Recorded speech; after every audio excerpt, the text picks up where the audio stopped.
Coulomb का नियम, Coulomb's law.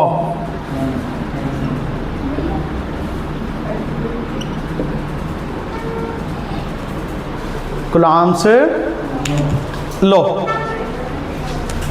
लिखना शुरू करो। इस नियम के अनुसार, इस नियम के अनुसार डबल इन्वर्टेड कॉमा में किन्हीं दो, इस तरीके से लिखना है डबल इन्वर्टेड कॉमा लगा के, किन्हीं दो स्थिर बिंदु आवेशों, स्थिर बिंदु आवेशों के बीच लगने वाला, के बीच लगने वाला आकर्षण या प्रतिकर्षण बल, आकर्षण या प्रतिकर्षण बल बिंदु आवेशों के, बिंदु आवेशों के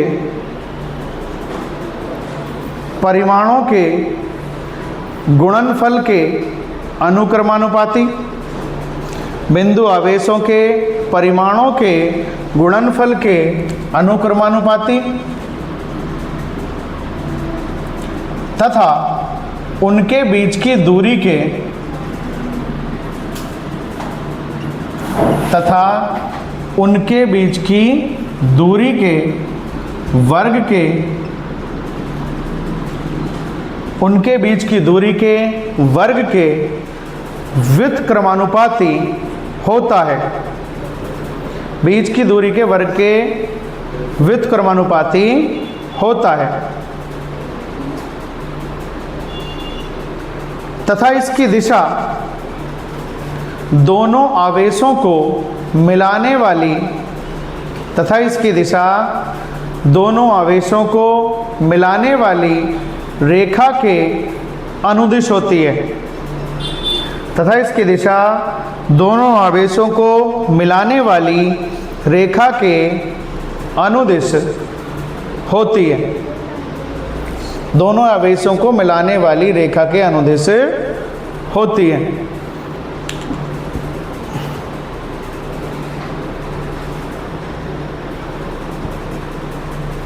देखो समझो अभी से जल्दी से। सपोज करो कि हमारे पास कितने हैं, दो बिंदु आवेश हैं, एक Q1 है और दूसरा कितना है, Q2 है। एक दूसरे से स्मॉल r की दूरी पर क्या है, स्थित है। बात सिर्फ वायु की चल रही है कि दोनों आवेश किस में रखे हैं, वायु में रखे हैं। एक आवेश Q1 है, एक दूसरा आवेश कितना है, Q2 है, और इनके बीच की दूरी कितनी है। जैसे साफ साफ दिखाई दे रहा है, दोनों पे ना तो प्लस लिखा गया है ना माइनस लिखा है। इसका मतलब क्या है कि दोनों के दोनों आवेश कैसे हैं, पॉजिटिव है। तो क्या बताइए, जो लैंग्वेज तुम्हें लिखाई गई है, कूलॉम का नियम क्या है कि किन्हीं दो स्थिर बिंदु आवेशों के बीच लगने वाला आकर्षण या प्रतिकर्षण बल। अब बल भी दो प्रकार का पहले ही बता चुका है, कितना, अगर प्लस Q और प्लस Q है तो इनके बीच में कौन सा होगा, प्रतिकर्षण होगा, और माइनस Q और प्लस Q है तो इनके बीच में कौन सा हो जाएगा, आकर्षण हो। तो इसलिए दोनों का ही यूज किया जाता है, आकर्षण या प्रतिकर्षण बल बिंदु आवेशों की मात्राओं या परिमाणों के गुणनफल के अनुक्रमानुपाती। तो ये क्या हो जाएगा, बल। और किसके अनुक्रमानुपाती, अनुक्रमानुपाती का चिन्ह लगा देंगे। दोनों आवेशों की मात्राओं के गुणनफलों के क्या होता है, अनुक्रमानुपाती होता है, तथा इनके क्या, बीच की दूरी के और साथ में किसके, वर्ग के व्युत्क्रमानुपाती होता है। तो कैसे लिख देंगे, F समानुपाती Q1 Q2 upon R square, या इसे क्या लिखा जा सकता है, समानुपाती हटाएंगे, एक बराबर का चिन्ह लगा देंगे और साथ में क्या आ जाएगा, एक कांस्टेंट आ जाएगा, स्मॉल k बनाएंगे, Q1 Q2 upon R square. तो ये क्या है, कूलॉम का नियम है, जहां k एक क्या है, नियतांक है, और k की वैल्यू होती है 1/4 पाई एप्सिलॉन 0 या 9 × 10⁹। अब देखो पहले भी मैंने तुमसे बताया है कि किस तरीके से यूनिट इसकी कैलकुलेट की जाती है। यूनिट कैसे कैलकुलेट करोगे, किसकी, 1/4 पाई एप्सिलॉन नॉट की। लिखा हुआ है k की जगह है, R स्क्वायर यहाँ पहुंचेगा, Q1 Q2 आ जाएगा इसके नीचे, तो कितना बनेगा यूनिट, न्यूटन मीटर स्क्वायर प्रति कूलॉम स्क्वायर। तो न्यूटन मीटर स्क्वायर प्रति कूलॉम स्क्वायर। तो ये क्या है, कूलाम का नियम। लिखो नेक्स्ट लाइन से, नेक्स्ट लाइन से लिखिए, यदि दो बिंदु आवेश, यदि दो बिंदु आवेश Q1 व Q2, यदि दो बिंदु आवेश Q1 व Q2 एक दूसरे से स्मॉल r दूरी पर स्थित हैं, एक दूसरे से स्मॉल r दूरी पर स्थित हैं, तब नेक्स्ट लाइन से, उनके बीच लगने वाला वैद्युत बल, उनके बीच लगने वाला वैद्युत बल। तो पहले तो ये चित्र बनाना है, Q1 Q2 और इनके बीच की क्या दिखानी है, दूरी दिखानी है, और फिर हो जाएगा F समानुपाती Q1 Q2 upon R square, या F इज इक्वल टू हो जाएगा K Q1 Q2 upon R square, जहाँ K क्या है, एक नियतांक है, और K इज इक्वल टू होता है 1 upon 4 pi epsilon not 9 into 10 to the power 9 newton metre. यहाँ तक लिखने के बाद K is equal to 1 upon 4 pi epsilon not, इसी इक्वेशन को उतारेंगे यहाँ से, F इज इक्वल टू हो जाएगा 1 upon 4 pi epsilon 0 Q1 Q2 upon R square. तो ये आ चुका है तुम्हारे कूलाम का नियम, किसमें, वायु में दो स्थिर बिंदु आवेशों के बीच लगने वाला। अब देखो, अगर इसमें बल की दिशा बतानी हो, बल की दिशा बताओ किधर को होगी, ये भी पॉजिटिव है, ये भी पॉजिटिव है, तो दोनों में जो बल की दिशा होगी क्या करेंगे, एक दूसरे को ये रिपेल करेंगे। तो चाहे तो इधर से इधर की ओर को बना दो और चाहे इधर से इधर की ओर को बना दो, लेकिन यहाँ कोई खास आवश्यकता होती नहीं है, इतने से ही काम चल जाएगा। तो F इजिकल टू कितना हो जाएगा, 1 upon 4 pi epsilon 0 Q1 Q2 upon R square. अगर कूलाम का नियम है तो सिर्फ कहाँ तक करना है, यहाँ तक लिख के आ जाना है, कूलाम का नियम तुम्हारा कंप्लीट हो चुका है। अब इसके बाद देखो, एक ये आया हुआ है, इसे क्या कहते हैं, निर्वात की वैद्युतशीलता एप्सिलॉन 0। तो इसे क्या लिखेंगे, और इसे जो लिखना है वो नोट करके लिखना है। इसमें नोट में कई सारी चीज़ें हैं, तो पहला नोट कितना लिख देंगे हम 1, और 1 करके क्या करेंगे, एप्सिलॉन 0 इजिकल टू, इसका नाम लिख लेंगे पहले क्योंकि बोला ऐसे जा रहा है, लिखना है, लिख लो एक बार, लिखने से थोड़ा सा आसान हो जाएगा, याद रहेगा। एप्सिलॉन क्या कहा जाएगा इसे, 0, और एप्सिलॉन 0 इजिकल टू क्या कहेंगे, निर्वात की वैद्युतशीलता, permittivity of free space, permittivity of free space. इसकी वैल्यू लिख देंगे 8.85 10 टू द पावर -12।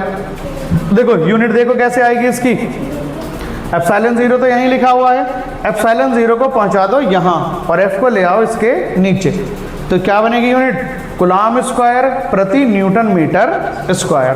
तो यूनिट हो जाएगी coulomb square upon newton metre square. और ये जो यूनिट है किसकी, एप्सिलॉन 0 की, बहुत ही मोस्ट होती है, एक नंबर में बोर्ड एग्जाम में आती रहती है कि निर्वात की वैद्युतशीलता का मात्रक होता है। दूसरी आती है इसकी बीमा, क्या आती है इसकी, बीमा, एप्सिलॉन 0 की बीमा। और एप्सिलॉन 0 की बीमा कितनी हो जाएगी, या बीमा कह सकते हो, या इसे क्या कह सकते हो, विमीय सूत्र, किसका, एप्सिलॉन 0 का। अभी कहाँ दे रखा है, कूलाम दे रखा है, Q इजिकल टू IT थोड़ी देर पहले ही बढ़ाया गया था, तो Q इजिकल टू कितना है, IT, तो कूलाम की बीमा लगा देंगे, कितनी हो जाएगी, AT, और AT का क्या हुआ, स्क्वायर, न्यूटन का कितना, MLT-2, और मीटर का कितना हो जाएगा, L स्क्वायर। तो अब पूरी बीमा कितनी हो जाएगी, अभी से देख लो जल्दी से, M पहुंचेगा ऊपर, कितना हुआ, M-1, L एक यहाँ है, 2 यहाँ है, L की पावर कितनी हुई, 3। अब देखो T की -2 यहाँ है, प्लस की 2 यहाँ है, तो T की कितनी हो जाएगी, +4, और A की कितनी हो जाएंगी, 2। तो कितनी बीमा बनी, M-1 L³ T4, और A की पावर कितनी हो जाएगी, T की पावर, A की पावर कितनी हो जाएगी, 2 हो जाएगी। तो ये क्या है, एप्सिलॉन 0 का बीमीय सूत्र है। कब देखो कितना, दोबारा देखो, L की पावर 3, तो यहाँ भी पावर कितनी आ जाएगी माइनस, m की पावर -1, L की पावर -3, T की पावर 4 और E की पावर 2। ये क्या हुआ, एप्सिलॉन 0 का बीमीय सूत्र हो गया। अब इसी को ही आगे बढ़ाओ थोड़ा सा आगे बढ़ाने का मतलब ये है कि अब इसमें क्या था, नोट 1 किया है, अब नोट क्या करना है तुम्हें, 2 करना है, तो इसे तो हटा दिया जाए, ये तो तुम्हारी समझ में आ चुका है, इसकी कोई आवश्यकता है नहीं है, यहां तक रहने दो बस। अब देखो जल्दी से इसे नंबर 2 और लिखना भी शुरू करो, यहां तक नोट कर लिया, लिखिए नोट नंबर 2, यदि दोनों बिंदु आवेश, यदि दोनों बिंदु आवेशों के बीच, ये करना, यदि दोनों बिंदु आवेशों के बीच वायु के स्थान पर परावैद्युत पदार्थ है जिसका परावैद्युतांक जिसका परावैद्युतांक कैपिटल K है, जिसका परावैद्युतांक कैपिटल K है, तब नेक्स्ट लाइन से आ जाओ, स्थिर बिंदु आवेशों के बीच वैद्युत बल, स्थिर बिंदु आवेशों के बीच वैद्युत बल F = हो जाएगा 1/4 pi epsilon not K Q1 Q2 upon R square.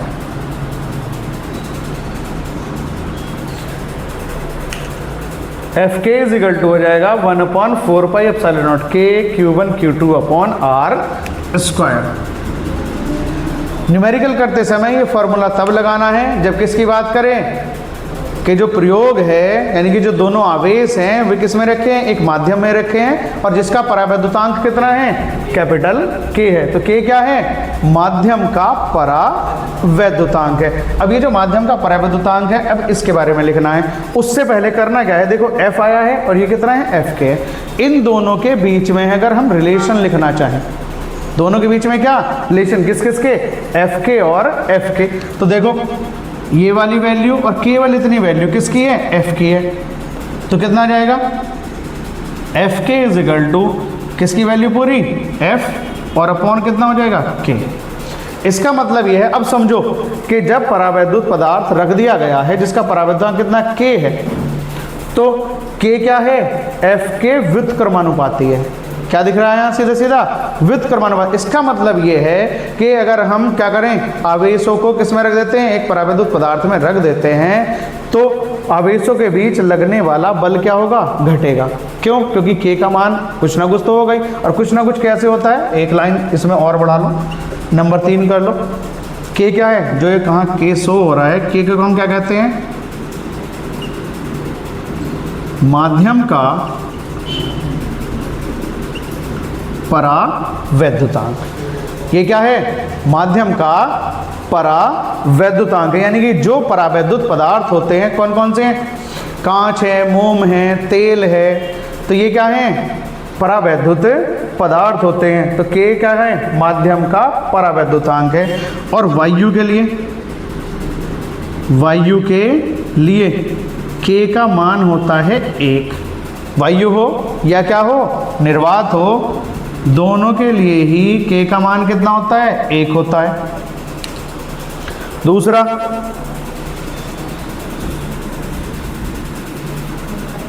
कितना होता है,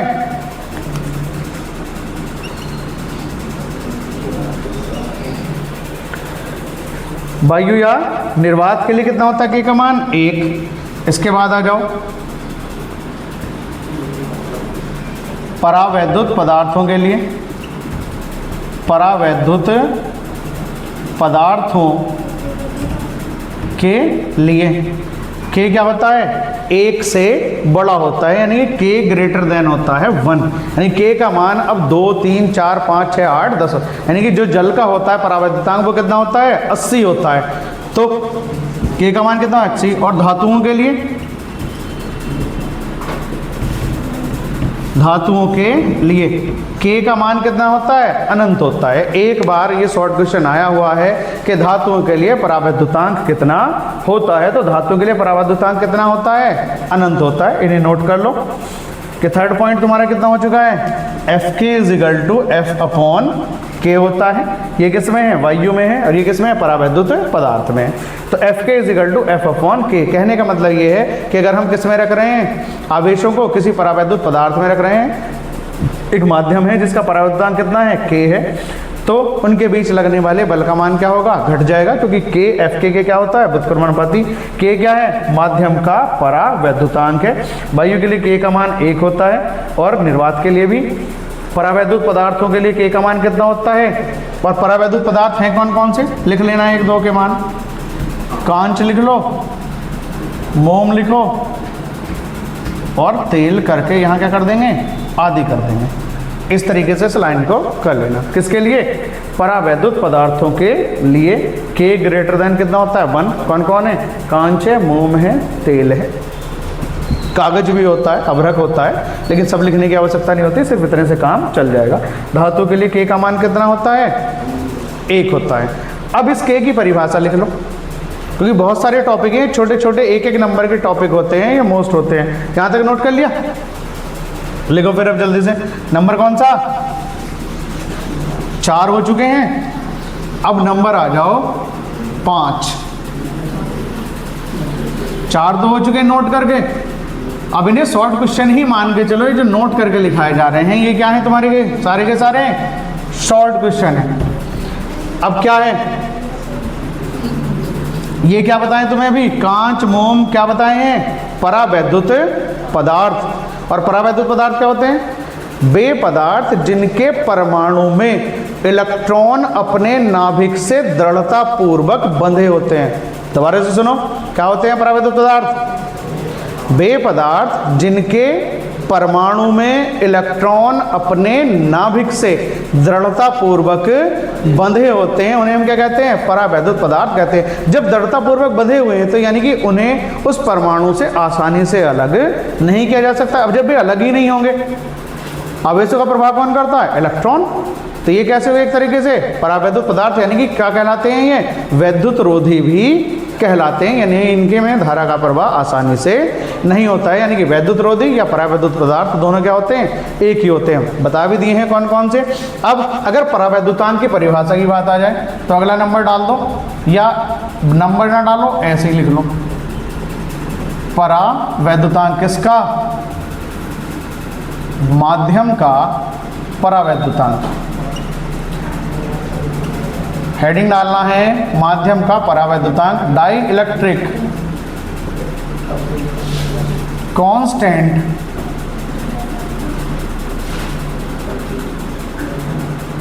of a medium, dielectric constant of a medium. लिखिए इसकी परिभाषा, किसी माध्यम का परावैद्युतांक, परिभाषा में लिखेंगे किसी माध्यम का परावैद्युतांक माध्यम की वैद्युतशीलता एप्सिलॉन, माध्यम की वैद्युतशीलता एप्सिलॉन तथा निर्वात की वैद्युतशीलता तथा निर्वात की वैद्युतशीलता एप्सिलॉन 0 तथा निर्वात की वैद्युतशीलता एप्सिलॉन 0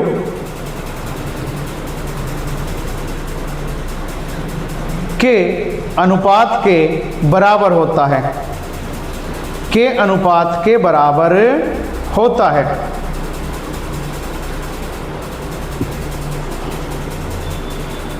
और यही जो K है ये आपेक्षिक वैद्युतशीलता के भी बराबर होता है। इसे क्या कहते हैं, आपेक्षिक वैद्युतशीलता, जिसे हम ER से लिखते हैं। किससे लिखते हैं, ER से। तो माध्यम का परावैद्युतांक हो या ER हो, दोनों के दोनों किसके बराबर हो जाते हैं? एप्सिलॉन अपॉन एप्सिलॉन 0 के बराबर होते हैं। आपेक्षिक वैद्युतशीलता ER, और ER इज इक्वल टू कितना हो जाएगा?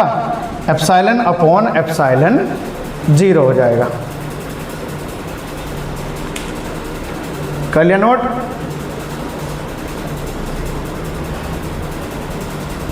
तो ये सब शॉर्ट क्वेश्चन में आते हैं, एक एक नंबर के टॉपिक हैं, ऑब्जेक्टिव में मिलेंगे या शॉर्ट क्वेश्चन में मिलेंगे।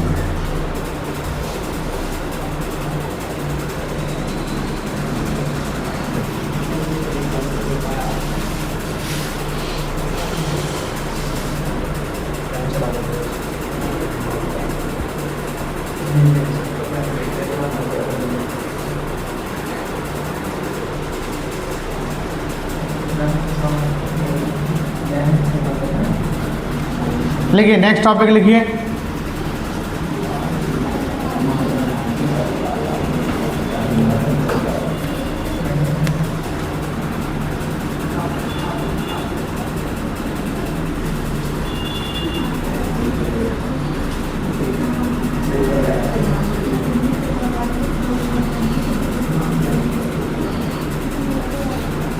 कूलॉम के नियम का सदिश रूप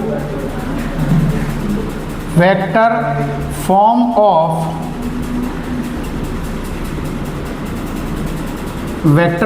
ऑफ कूलॉम्स लॉ। पहले भी बताया है, इंग्लिश में लिखना बहुत ज़रूरी है, बिना इंग्लिश के काम नहीं चलता है। कूलॉम के नियम का सदिश रूप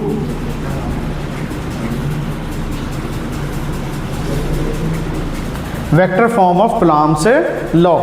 देखो, जो अभी पढ़ा है थोड़ी देर पहले के कूलॉम का नियम क्या है, उसी से ही समझाया जाएगा। हमारे पास क्या है? दो बिंदु, स्थिर बिंदु आवेश है। एक कौन सा है? Q1, और दूसरा कौन सा है? Q2। देखो जल्दी से समझो इसे, कितना है? एक आवेश Q1 है और एक आवेश Q2। जनरली हमें ये पता है कि दोनों के बीच की दूरी कितनी होती है? R होती है। अब तक तो यही चल रहा था, लेकिन अब हमें अगर सदिश रूप में लिखना है तो इनके स्थिति सदिश भी होंगे, और एक के द्वारा बल दूसरे पे भी लगता है, दूसरे के द्वारा बल किस पे लगता है? पहले पे भी लगता है। सपोज करो कि जो आवेश Q2 है किस पे बल लगा रहा है? Q1 पर लगा रहा है। आवेश Q2 किस पे बल लगा रहा है? Q1 पे। तो Q2 के द्वारा Q1 पर लगने वाला बल कितना आ जाएगा? F12 हो जाएगा। क्या हो जाएगा? F12 होगा। अब अगर ये कहा जाए कि Q1 के द्वारा बल किस पर? Q2 पर, तो कितना हो जाएगा? F21 होगा। इसे हम क्या लिखेंगे? F21। Q2 जो बल लगाता है किस पे? Q1 पे, उसे लगा जाता है, यानी कि पहले पर दूसरे के द्वारा लगने वाला बल। यहाँ क्या है? दूसरे आवेश पर पहले के द्वारा लगने वाला बल, यानी कि जिस पर पहले लग रहा है उसका नंबर कहाँ लिखा जाएगा? पहले लिखा जाएगा। अब बात आती है डिस्टेंस की। अब डिस्टेंस तो आर रहेगी नहीं, क्योंकि दो बल हो गए, दोनों के फार्मूले लिखने पड़ेंगे। दो बल हो चुके हैं, दोनों के क्या लिखने पड़ेंगे? फार्मूले लिखने पड़ेंगे। तो फार्मूले कैसे होंगे? अब देखो, क्या लिखोगे? आवेश Q2 के कारण Q1 पर लगने वाला बल, तो क्या कहा इसे? F12 कहा है। क्या कहा गया इसे? F12 कितना आ जाएगा? 1/4 पाई एप्सिलॉन 0, और Q1 Q2 अपॉन कितना आ जाएगा? डिस्टेंस कितनी हो जाएगी? R21, और साथ में आ जाएगा R21 यूनिट। अब इसी चीज़ को भी मैं समझाऊंगा कि किस तरीके से R12 या R21 आ रहा है। और दूसरी लाइन क्या लिखोगे? किसके द्वारा? आवेश Q1 के कारण किस पर? Q2 पर लगने वाला बल कितना हो जाएगा? F21, और साथ में होगा 1/4 pi epsilon not Q1 Q2 upon R12। और यहाँ भी कितना हो जाएगा? ये यूनिट वेक्टर कितना हो जाएगा? यूनिट वेक्टर हो जाएगा 1 2। तो दोनों हो चुके हैं। देखो एक में आया है 2 1, एक में आया है 1 2। अब सपोज करो अगर हम 3 डायमेंशन की बात करते हैं, इसे समझ लो बस 1 मिनट का काम है। ये एक्स अक्ष है, ये वाई अक्ष है, ये जेड अक्ष है। सपोज करो कि हमारे पास कितने आवेश हैं, 2 आवेश है। कौन से वाले, यही जो अभी ले रखे हैं। एक Q1 है, दूसरा कौन सा है, Q2। और ये फार्मूला जब यूज़ किया जाता है, हम जो बात करें Q1 और Q2 का जो गुणनफल है वो 0 से क्या है, बड़ा है, यानी कि कुछ ना कुछ मान इसका क्या आएगा, 0 से बड़ा आएगा। एक नंबर में ये आता है कि कूलॉम के नियम का सदिश रूप लिखिए। तो सदिश रूप लिखने के लिए इसे समझोगे कैसे। सपोज करो कि इसका स्थिति सदिश कितना है, ये यहाँ से है, इसका कितना हो गया R1, और इसका स्थिति सदिश कितना हो गया R2। दोनों का दोनों हो गया। एक का कितना है, R1 है, और एक कितना है, R2। यानी कि मूल बिंदु से इसकी दूरी कितनी है, R1 है, और मूल बिंदु से इसकी दूरी कितनी है, R2 है। अब इस पे जो बल लगाया है, अभी बताया तुमसे कितना, F कितना बताया था, 1 2 Q1 पर, यही वाला लिखना है, और Q2 पर कितना है, F21। यहाँ कितना हो जाएगा, F21, यही है। अब यहाँ से जो इसके सदिश, मतलब इसके जो अनुदिश होगी, क्योंकि बल कौन लगा रहा है, Q2 लगा रहा है Q1 पर। कौन लगा रहा है, Q2 लगा रहा है बल Q1 पर। तो डिस्टेंस कहाँ से मेजर होगी, यहाँ से यहाँ तक। तो कितनी हो जाएगी, R21, इस तरीके से। अब यहाँ से कितनी होगी, R कितनी हो जाएगी, 1 2 होगी। यानी कि जब इसके द्वारा इस पर बल लगेगा तो कितनी होगी, R12 लगेगी, और इसके द्वारा होगी तो डिस्टेंस कितनी जाएगी, R21 ली जाएगी। अब ये R21 और R12 है क्या, देखो किस तरीके से निकाले। अगर जनरली बात R1 और 2 की चल रही होती, केवल इतने की, तो हम क्या लिखते हैं कि इनके बीच की जो डिस्टेंस आएगी R2 माइनस R1 आ जाती, अगर जनरल सी बात होती तो। लेकिन अब कितनी आएगी, देखो 1 और 2 का क्या मतलब है, ये कितना है, 1 2, यही है। तो हमेशा बाद वाले में से क्या घटाते हैं, पहले वाला। तो क्या घटाएंगे इसमें, R2 माइनस R1 हो जाएगा। और कितना हो जाएगा यहाँ, R अगर हम कितना लेते हैं, कितना लोगे, R21। तो R1 और माइनस के कितना हो जाएगा, R2 हो जाएगा, यही होगा। अब देखो समझो इसे, अगर हम इन दोनों को चेंज कर लें, इसे पहले लें इसे बाद में, तो माइनस कितना हो जाएगा, R2 माइनस R1। अब दोनों वैल्यू ये वाली जो है एक दूसरे के बराबर हो गई, तो ये दोनों कितनी हो जाएंगी, R12 इज इक्वल टू हो जाएगा माइनस R21 के। कितना होगा, R12 जो हो जाएगा वो माइनस R21 के बराबर हो जाएगा। तो इसलिए जब ये इस पे बल लगाता है तो डिस्टेंस कहाँ से ली जाएगी, यहाँ से यहाँ तक की, और जब भी लगेगा तो यहाँ से यहाँ तक की होगी। तो इसलिए दोनों की डायरेक्शन क्या हो जाएगी, चेंज हो जाएगी। तो R12 का मान होगा R2 माइनस R1, और R21 का मान होगा R1 माइनस R2। अब ये इसमें से इसे पहले ले आओ, इसे बाद में कर लो, तो माइनस कॉमन लेना पड़ेगा, तो माइनस आ गया बाहर, तो R2 माइनस कितना हो गया, R1 हो गया। तो इस समीकरण से, इस समीकरण से हमें पता चलता है कि R12 जो होता है माइनस R21 के बराबर होता है। मतलब ये कि न्यूटन का तृतीय नियम इससे सिद्ध होता है, जिसे हम क्या कहते हैं, क्रिया प्रतिक्रिया का नियम होता है। यानी कि जितना बल ये इस पर लगाता है उतना ही बल ये इस पर लगाता है। तो यहाँ से क्या आता है, न्यूटन का क्रिया प्रतिक्रिया का नियम आ जाता है। तो पहले के द्वारा लगने वाला बल ये है, इसी की वेक्टर फॉर्म को आगे बढ़ाया जाएगा, और इसकी भी वेक्टर फॉर्म को क्या करेंगे, हम आगे की ओर को बढ़ा देंगे। अब देखो जल्दी से, कौन सी से, समीकरण 1 से कितना आ जाएगा, F12 इज इक्वल टू हो जाएगा 1/4 pi epsilon not Q1 Q2। अब इसकी वैल्यू देखो, यूनिट वेक्टर सबने पढ़ा है, वह सदिश जिसका परिमाण कितना होता है, 1 होता है। वह सदिश जिसका परिमाण 1 होता है क्या कहलाता है, एकांक सदिश कहलाता है। और एकांक सदिश कितना होता है, फर्स्ट ईयर में पढ़ रखा होगा सबने, कितना था कि वेक्टर A/A, यानी कि वेक्टर A और उसका अपॉन में क्या आता है, परिमाण आ जाता है। तो ऐसे ही इसका होगा, वेक्टर R की जगह हम कितना लगा देंगे, सॉरी यूनिट वेक्टर R की जगह वेक्टर R/R हो जाएगा। अगर 2 1 है तो 2 1 होगा, और अगर 1 2 है तो 1 2 हो जाएगा। तो कितना आ जाएगा ये, F12 is equal to 1/4 pi epsilon not Q1 Q2 कितना था यहाँ 1 2 और R यूनिट वेक्टर R21। तो Q1 Q2 बटे R21। अब इस यूनिट वेक्टर जो 21 है उसकी जगह कितना लगाओगे, यहाँ मान के चलो कि ये कितना है 21, देखो यहाँ 21, तो यहाँ भी कितना 21, यहाँ भी कितना 21, दोनों जगह ही 21 हो जाएगा। तो ऊपर तो कितना आ जाएगा वेक्टर आर, और नीचे क्या बढ़ जाएगा, परिमाण बढ़ जाएगा। तो वेक्टर तो आ जाएगा ऊपर और नीचे एक पावर उसकी बढ़ जाएगी, यानी पावर 2 की जगह कितनी हो जाएगी 3 हो जाएगी।